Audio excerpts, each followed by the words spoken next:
All right, folks. So basically what I want to talk about is why the foam roll, what it's all about, right? So from watching this video, it's pretty clear how to do it, but I want to talk more so on the importance of why you're doing it, right? What's the purpose? So in a nutshell, what foam rolling is it's a massage, right? It's a massage technique. It is what I like to call the poor man's massage, right? So, what you can do is you can go to a professional masseuse and get a massage, a deep tissue or whatever. Or you can get a trigger point ball, which is like a small rubber ball like the size of a tennis ball, but it's really dense and hard, right? And you can roll around on that as a means to a massage. And then of course there's the foam roll, which is what I'm using here, which is a little bit more convenient for day-to-day massages and different things like that. Now we know we need massages. We know that massages feel good. Sometimes they may even feel a little bit painful. We know that they relieve stress after we get one. We know that we get knots and kinks sometimes within various parts of our body, right? And basically I want to explain what those knots and kinks are about and how the massages work. So those knots and kinks that you feel in various muscles are what's called adhesions. And basically those adhesions are the bunching of fascia, right, in a specific area. Now, this is called, the technical term for foam rolling and massage and all that is called myofascial release. Basically, fascia is what wraps around, it's a tissue that wraps around bundles of muscle fibers, right? It's what shapes your muscle. It's basically like a baggie for muscle fibers, right? And fascia is super important because without that, your muscle would your body would just be a mess. There wouldn't be any kind of order or whatever that your muscle would be in. Muscle fibers would be sticking to each other, right? Movement would just be ridiculous. It would be completely ugly. It'd be chaos in your body. So basically, muscle fiber encapsulates, shapes, and forms muscle and has a lot to do with the extension and contraction of muscle fibers, right? It has a lot to do with how your nervous system communicates with muscle fibers. So basically when fascia is cramped up, when it's all jacked up in one particular area and you form those adhesions, right, like adhesive, like sticking, it's like a sticking point in the muscle. So this allows you to smooth out those sticking points within those areas of the muscle. And so when you smooth out that fascia, that keeps it in good working condition. Now the perks of this is more range of motion, more comfortable movement, right?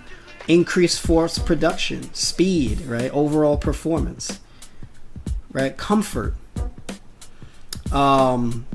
It even relieves joint pain in some cases. Like some people, I've had clients where they've had really bad foot pain, knee pain, hip pain, right? All shoulders, neck, all kinds of stuff. And I get them in the habit of foam rolling and doing various different drills, and the joint pain decreases and even disappears, right, over time because of the consistent myofascial release.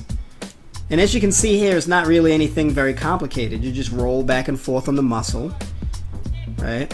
Hit different angles, right? Certain, trying to find the sweet spots, right? Those tight spots.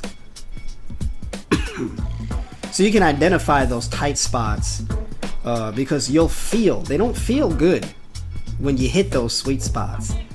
They're uncomfortable, right? And a lot of times they even hurt, depending on how much tightness is there, right?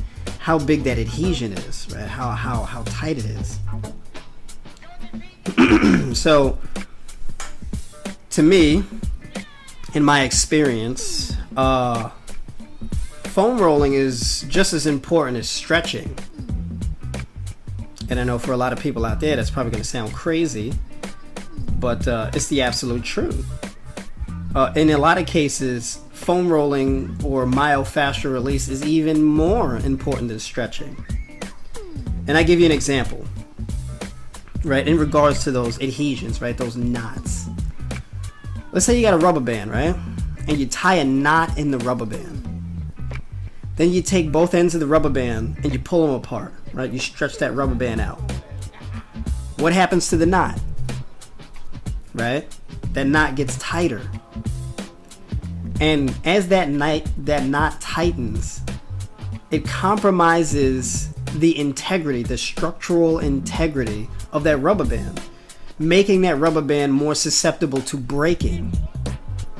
Right? It even hinders the length to which that rubber band can extend, to which it can stretch. You see?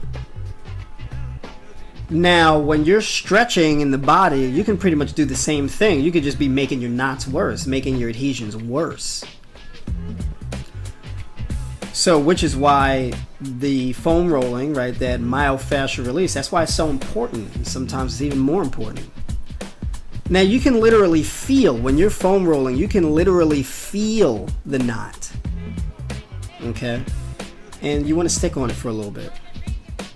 Now, when you're foam rolling, if you're doing it before you work out, you only want to foam roll on it on a given muscle or a spot for 10, 15 seconds or so. 20 seconds max. And post-workout, you can do a lot longer, 30 seconds and beyond. And the reason for that is because you can actually deaden the nervous response in your muscle if you foam roll on a given muscle for too long.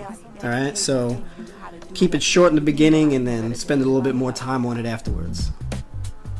Having said that, watch the video, check out the form, and try it out for yourself. That's pretty much it. Oh, and by the way, you see what I'm doing right now? This right here is something very important I would advise you to work on if you have limited back extension, right? You see this is thoracic extension, working on that thoracic extension there. If you can't get your back flat in a deadlift, or you can't get your elbows up in a front squat, whatever the case is, you have poor shoulder mobility, I would definitely advise you to work on that, because that's going to stretch out your lats.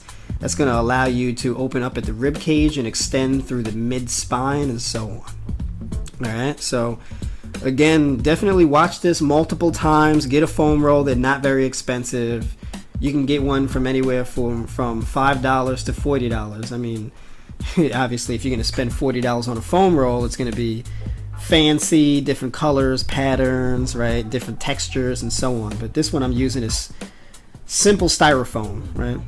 Costs you like $5, and it gets the job done.